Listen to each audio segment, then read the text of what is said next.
তাহিদ হৃদয়ের মতো পরিস্থিতি বর্তমানে বাংলাদেশ হৃদয়ে মাটিতে লুটিয়ে আছে। বড় মঞ্চে কেমন তাদের পারফরম্যান্স বোঝা গেল। এশিয়া কাপের 5 নম্বর ম্যাচে টস জিতে বোলিং সিদ্ধান্ত নেন শ্রীলঙ্কা। প্রথম ওভার মেডেন দিয়ে উইকেট তুলে নেন থিসারা। পরের ওভারে ফিরে যান পারভেজ ইমন। 0 রানে 2 উইকেটে হারিয়ে চাপের মুখে বাংলাদেশ দল।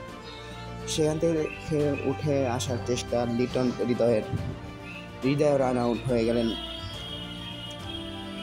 লিটন কিছুটা প্রতিরোধ করলেও ফিরে যান মাত্র 28 রান করে। শেষের দিকে 86 রানের অবিচ্ছেদ্য পার্টনারশিপ গড়েন জাকির আলী অনিক, শামীম হোসেন পাটোয়ারি। দুজনে 41 রান করে অপরাজিত থাকেন। বাংলাদেশ পুঁজি পায় 139 রানের। 140 রানের মামুলি টার্গেটে ব্যাট করতে নেমে শুরু থেকেই আক্রমণাত্মক পাঠন নিশঙ্কা কুশল মেন্ডিসরা 4 উইকেট হারিয়েও হাতে 6 ওভার রেখে ম্যাচ জিতে যায় লঙ্কান বাহিনী।